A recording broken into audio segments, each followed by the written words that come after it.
Hello students, welcome back to my channel. I am Shivangi Anand, your chemistry teacher. As I promised you that I will be making a part 2 of Wood's reaction or Wood synthesis.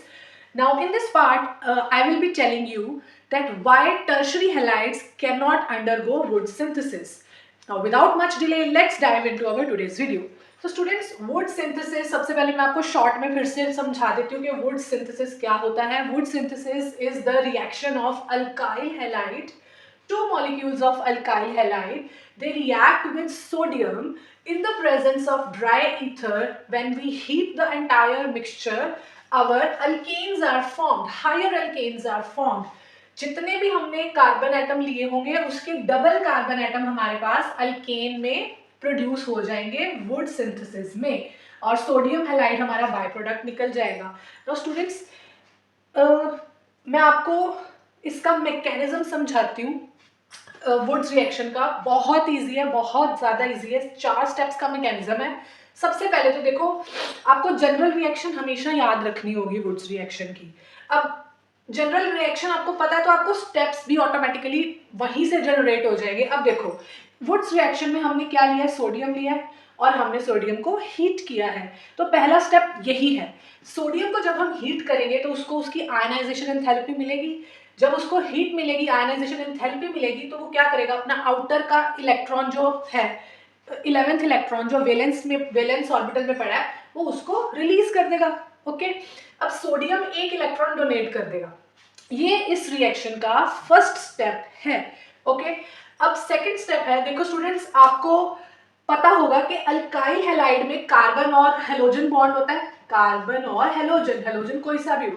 अब इन दोनों में से carbon की electronegativity कम है, इसीलिए carbon के ऊपर delta positive charge आता है, और हेलोजन की इलेक्ट्रोनेगेटिविटी ज्यादा है, इसीलिए इसके ऊपर डेल्टा नेगेटिव चार्ज आता है. और इलेक्ट्रोनेगेटिविटी ज्यादा होने की वजह से जो दोनों सेंटर में इलेक्ट्रॉन पेयर पड़े हैं वो हेलोजन की तरफ ज्यादा डिस्टॉर्टेड होते हैं. ठीक है, क्योंकि इलेक्ट्रोनेगेटिविटी का मतलब ही यही है, जो ज्यादा इलेक्ट्रोनेगेटिव एलिमेंट होगा वो इलेक्ट्रॉन्स को अपनी तरफ डिस्टॉर्ट कर लेगा, इलेक्ट्रॉन क्लाउड को, जिसकी वजह से उसके ऊपर डेल्टा नेगेटिव चार्ज आ जाएगा और दूसरे एटम पे डेल्टा पॉजिटिव.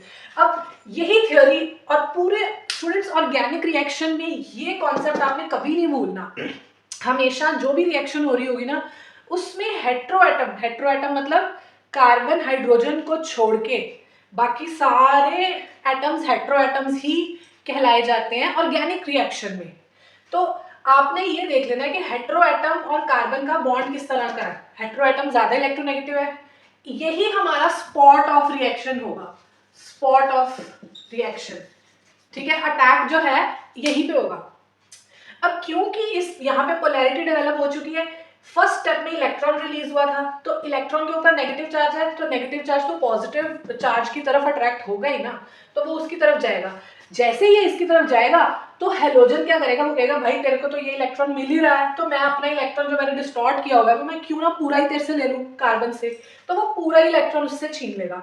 ठीक है, as a result of which halogen will acquire a complete negative charge on itself, and the carbon atom of our organic compound of our alkyl halide will attain complete positive charge on it. अब जब इस पे complete positive charge आ जाएगा तो ये अपना electron जो इसके नजदीक आया था जिसकी वजह से ये स्प्लिट हुआ था वो पूरी तरह से इसके अंदर चला जाएगा. ठीक है, अब जब वो इलेक्ट्रॉन इसके अंदर गया, इसका नेगेटिव चार्ज हट गया और वो इलेक्ट्रॉन इसके ये as a free radical generate कर दिया, उसने कार्बन का फ्री रेडिकल जनरेट कर दिया. स्टूडेंट्स, अब ये ही बहुत इंपॉर्टेंट स्टेप है पूरी रिएक्शन का. जो हमारा आज का क्वेश्चन है कि why tertiary alkyl halides don't undergo Wurtz reaction, उसका आंसर भी इसी स्टेप में छिपा हुआ है. ठीक है स्टूडेंट्स, याद रखना ये इंपॉर्टेंट स्टेप है. अब हमारे पास कौन से इंटरमीडिएट बना, फ्री रेडिकल इंटरमीडिएट बना, और ये जो हेलोजन है इसके ऊपर पूरा नेगेटिव चार्ज आ गया. और जो फोर्थ स्टेप है ना स्टूडेंट्स, वो मैं आपको पहले ही समझा रही हूँ. फोर्थ स्टेप में क्या होगा, जो सोडियम के ऊपर पॉजिटिव चार्ज है, हेलोजन के ऊपर नेगेटिव चार्ज है, ये दोनों एक दूसरे को आपस में अट्रैक्ट करेंगे और बाय प्रोडक्ट हमारा निकल जाएगा सोडियम हैलाइड. ठीक है, ये फोर्थ स्टेप है. ये तो फोर्थ स्टेप हो गया. अब थर्ड स्टेप, जो हमारा ये फ्री रेडिकल बना है, जो फ्री रेडिकल जनरेट हुआ है, क्योंकि हम इसमें 2 मॉलिक्यूल्स लेते हैं ना, 2 मॉलिक्यूल कपलिंग रिएक्शन एक तरह से है, ये कॉम्बिनेशन रिएक्शन है.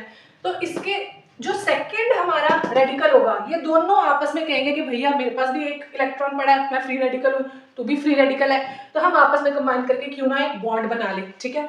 तो वो दोनों बॉन्ड बना लेंगे और हमारे हायर एल्केन्स बन जाएंगे, ठीक है। ये हमारा मेन प्रोडक्ट है, पूरी रिएक्शन का मेन प्रोडक्ट यही है। और फोर्थ स्टेप जो मैंने आपको पहले ही बता दिया कि ये भी वेला पड़ा है और ये भी वेला पड़ा है, ये दोनों वेले हैं यानी दोनों फ्री है, तो आपस में कंबाइन करके ये बाय प्रोडक्ट बना देंगे सोडियम हैलाइड।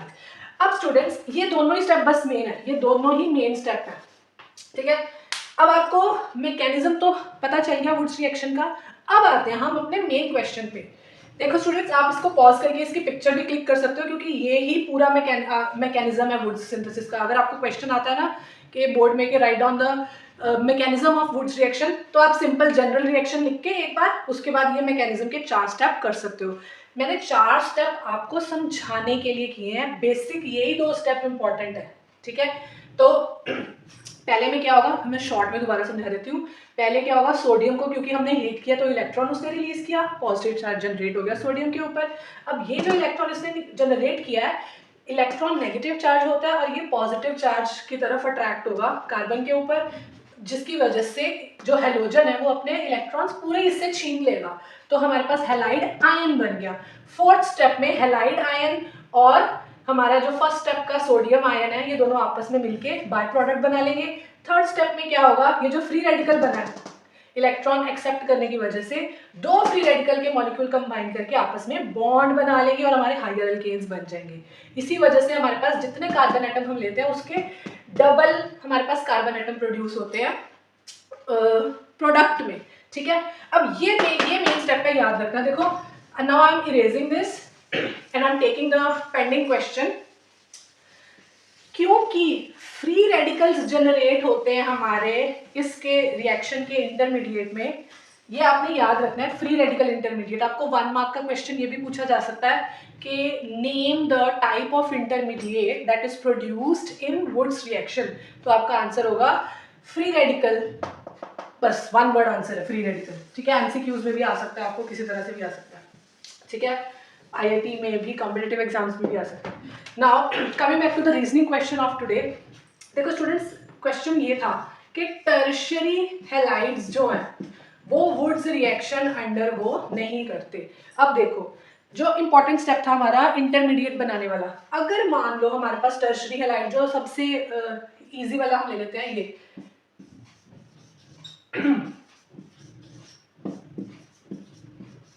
ये हो गया, ये फ्री रेडिकल बनेगा सेकंड स्टेप में, है ना।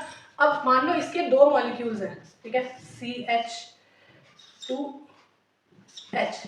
ये मैंने 3 को इस तरह से लिख दिया, 2 को 2 और 1 ऐसे बॉन्ड बना के लिख दिया, आपको पता चल जाएगा मैंने क्यों ऐसे लिखा है। देखो यही होता है टर्शियरी हैलाइड, ये टर्शियरी है, ये भी टर्शियरी है, ठीक है। अब क्योंकि दोनों ही ये तो मैंने सबसे बेसिक वाला लिया ना, अगर मैं और आगे बढ़ाती जाऊँ तो ब्रांचिंग और कितनी लंबी हो सकती है, जिसकी वजह से यहाँ स्टेरिक हिंड्रेंस बहुत ज़्यादा है। आपने एक टर्म सुनी होगी केमिस्ट्री में, ऑर्गेनिक केमिस्ट्री में, स्टेरिक हिंड्रेंस। स्टेरिक हिंड्रेंस जो है वो बहुत ज़्यादा होता है, बहुत ज़्यादा, जिसकी वजह से ये दोनों अब आप एक दूसरे के नज़दीक ही नहीं आ पा रहे। जब नज़दीक ही नहीं आएंगे तो बॉन्ड कैसे बनाएंगे, ठीक है। अब मान लो 2 फ्रेंड्स हैं, दोनों की बॉन्डिंग अच्छी है, कार्बन कार्बन बॉन्ड बन जाता है इजीली, लेकिन एक बैठा है बहुत किसी और कंट्री में और दूसरा बैठा है किसी और कंट्री में, तो या किसी और स्टेट में, या you can take any example as per your convenience. तो जब दोनों की लोकेशन ही बहुत दूर है, तो अनटिल और अनलेस वो बॉन्ड बहुत ज़्यादा फ्रेंडशिप का गहरा नहीं है, तो वो मेंटेन नहीं कर पाएंगे अपना बॉन्ड, है ना। उसी तरह से कार्बन कार्बन का बॉन्ड जो बन तो बहुत इजीली जाता है, क्योंकि दोनों ही कार्बन एटम्स हैं, सिमिलर एटम्स है ना, होमो एटम्स है, लेकिन अब यहाँ पे CH3 की वजह से यहाँ पे स्टेरिक हिंड्रेंस ही बहुत ज्यादा हो गया, ठीक है, क्योंकि इतने सारे ग्रुप लग गए ना, मिथाइल ग्रुप। और मैंने बार बार मैं आपको बोल रही हूँ, ये तो मैंने बेसिक वाला लिया, अगर यहाँ पे C2H5 होता तो फिर तो और लंबी चेन हो जाती, तो फिर ये एक दूसरे के नजदीक भी नहीं आ पाते और अभी भी नहीं आ पाएंगे, ठीक है। तो अब होगा क्या, वुड्स रिएक्शन तो नहीं होगी, मतलब इनका आपस में बॉन्ड नहीं बन सकता, तो फिर होगा क्या। देखो आपका इसका आंसर पता है, अगर वन वर्ड आंसर आपसे पूछे तो इसका आंसर है because of steric hindrance they do not undergo Wurtz reaction. अब वुड्स रिएक्शन नहीं होती तो फिर होता क्या है, होता ये है, देखो ये जो मैंने आपको बॉन्ड ऐसे ओपन अप करके बनाया है, इसमें क्या होता है, ये जो हाइड्रोजन है ये बाहर निकल जाता है, ठीक है, ये बाहर निकलता है और ये वाला जो बॉन्ड है ये यहाँ डबल बॉन्ड बन जाता है, हाइड्रोजन रेडिकल बाहर निकल जाएगा, ठीक है, और ये आपस में बॉन्ड बना लेगा, ठीक है। यस, इस तरह से मैं लिख रही हूँ इसको। देखो ऑर्गेनिक रिएक्शन में स्टूडेंट्स हम जिस तरह से लिखते हैं अपने एटम्स को, वो बहुत प्लेसमेंट बहुत मैटर करती है, क्योंकि उससे ना रिएक्शन याद करनी आसान हो जाती है, ठीक है। अब ये देखो ये वाला बाहर चला जाएगा, ठीक है, ये मैंने ऐसे बना लिया, ठीक है, इसका रेडिकल इसका रेडिकल। अब ये जो ये वाला जो कार्बन एटम है इसका इनका रेडिकल आपस में बॉन्ड नहीं बना लेंगे, इनको बॉन्ड बनाना आसान हो जाएगा ना। देखो हमेशा हम हमेशा आदमी जो है ह्यूमन नेचर यही है कि हम कन्वीनियंस की तरफ भागते हैं, हालांकि भागना नहीं चाहिए बट कन्वीनियंस की तरफ हम जाते हैं। तो वही चीज़ ऑर्गेनिक रिएक्शंस में भी है, ऑर्गेनिक एटम्स के साथ भी है, क्योंकि हम भी तो एटम्स से ही मिलके बने हैं। तो एटम्स की जो कन्वीनियंस, वो इस टाइम पे कन्वीनियंस इसको ये कहती है कि यहाँ बजाय कि इस कार्बन एटम के साथ बॉन्ड बनाना, इसको अपने ही जो क्लोज प्रॉक्सिमिटी में पड़ा हुआ कार्बन है उसके साथ बॉन्ड बनाना ज़्यादा ईजी लग रहा है, ठीक है, जो कि इसने बना लिया। अब ये जो रेडिकल मैंने ऐसे एरो बना के बाहर निकाला था, वो रेडिकल और ये रेडिकल आपस में बॉन्ड बना लेंगे, ठीक है। एक हमारे पास ये प्रोडक्ट बनेगा, ठीक है, और दूसरा प्रोडक्ट बनेगा बिकॉज ये हाइड्रोजन अब क्योंकि इससे डिटैच हो गया तो कहीं पे भी ये रोटेट कर सकता है, और तो वैसे भी ये तो स्मॉल साइज है, हाइड्रोजन तो 1s इलेक्ट्रॉन है ना, तो ये उठ के इसके पास मूव कर जाएगा, और जब ये इसके साथ बॉन्ड बनेगा तो आप देखो क्या बन रहा है, CH3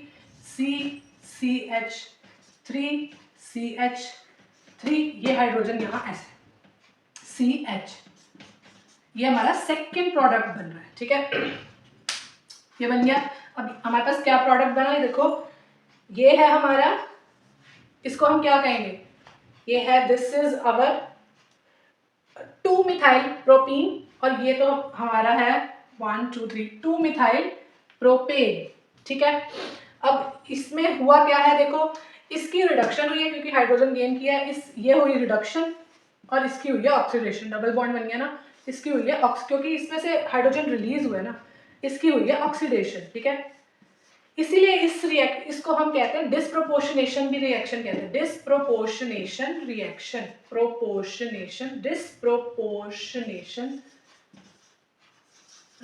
ठीक है। स्पेलिंग्स एक बार क्रॉस चेक कर लेना, ठीक है। तो डिस्प्रोपोर्शन रिएक्शन हमने ऑर्गेनिक में पढ़ा हुआ ना क्या होती है, जिसमें एक प्रोडक्ट की रिडक्शन होती है और एक की ऑक्सीडेशन होती है। इसको डिस्प्रोपोर्शनेशन नाम भी दे दो अगर इनऑर्गेनिक के हिसाब से चलना है, अगर ऑर्गेनिक के हिसाब से चलना है तो हमारे पास इस पूरे रिएक्शन में एलिमिनेशन हुई है, देखो हाइड्रोजन ये रिलीज हुआ है ना, यहाँ से एलिमिनेट हुआ है और वहाँ उसमें जाके ऐड हुआ है, ठीक है। तो टर्शरी हैलाइड्स जो है उनको जब हम वुड्स रिएक्शन वाले कंडीशन पे सब्जेक्ट करते हैं तो वुड्स रिएक्शन नहीं होती because huge steric hindrance is involved, so rather than that disproportionation happens, one of the atom, one of the molecule, it releases hydrogen and the other gains hydrogen, so this is what happens। तो ये था हमारा part 2, जैसे कि मैंने आपको promise किया था कि मैं इस क्वेश्चन का आंसर दूंगी, that why tertiary halides can not undergo वुड synthesis rather then they undergo elimination reaction और disproportionation reaction. So this is the answer. So पूरा का पूरा आंसर मैंने आपको बोला था ना, सेकंड पार्ट में छुपा है, जो सेकंड इंपॉर्टेंट स्टेप है फ्री रेडिकल वाले में छुपा है कि फ्री रेडिकल जो बनेगा टर्शरी हैलाइड उसका स्टेरिक हिंड्रेंस इतना ज़्यादा होगा कि दो मॉलिक्यूल आपस में पास ही नहीं आ पाएंगे, ठीक है। सो आई होप आपको समझ आ गया होगा आज का concept, and you can, if you like my video you can hit the like button and you can share to your friends also. Thank you so much for coming on my channel. Have a good day. Bye bye.